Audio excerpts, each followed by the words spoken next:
रात के 1 बजे इस बात को लिखने पे, फेसबुक पे लिखने पे 1 बजे रात मुकदमा दर्ज हुआ कि इन्होंने झूठ बोला और इस झूठ से बलवा हो सकता था, इस झूठ से दंगा भड़क सकता था। वो धाराएं मेरे पे मुकदमा दर्ज की गई। मैंने पुलिस से पूछा ये बनती है मेरे पे? कह रहे साहब का फोन था, बनाना पड़ा। और 6 महीने बाद वो अपने आप ही रिजेक्ट हो गया, क्योंकि उसमें कोर्ट में जवाब देना पड़ता ना, लेकिन मुझे परेशान करना था, मुकदमा किया।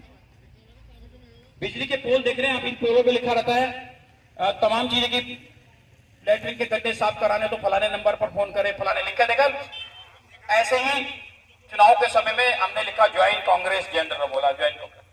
2 थानों में मुकदमे दर्ज किए मेरे ऊपर, 2 थानों में, ऋषिकेश में अलग और रायवाला में अलग, बिजली विभाग वालों की तरफ से।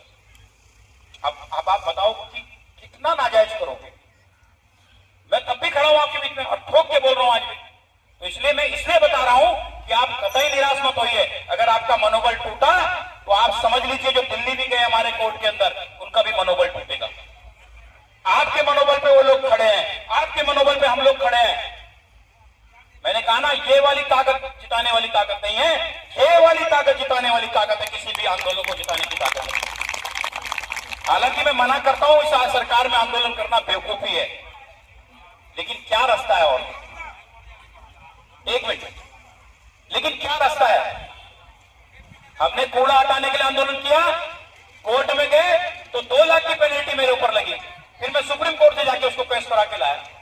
कोई नहीं आता है। 5-5 हजार जमा करने की बात कही नहीं, सुप्रीम कोर्ट के एडवोकेट की फीस मैंने अपनी जेब से भरी है। आप समझिए। फिर हम अंकिता हत्याकांड के लिए बैठे रहे, 56 दिन ऐसे ही टेंट लगाकर वहां बैठे रहे। वरिष्ठ मात्र संख्या रहती थी, सामने से लोग गुजरते थे, हंसते थे हमें देख के। जब हम बैठते थे 2-2 घंटे हम बैठते थे, सामने से हंसते थे। लेकिन हमने आंदोलन किया और जाके सीएम हाउस के बाहर बैठ गए। मेरा पैर तोड़ा, पुलिस ने हमको उठा के जेल में डाल दिया। अभी उस मुकदमे में भी हम जमानत पे बाहर हैं।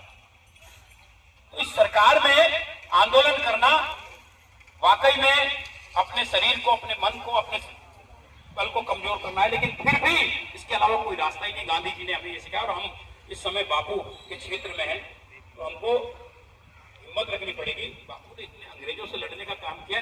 ये तो हमारा एक नारा रहता है, पहले लड़े थे गोरों से, अब लड़ रहे हैं। मैं इस समय यहाँ नहीं बोलना चाहता हूँ।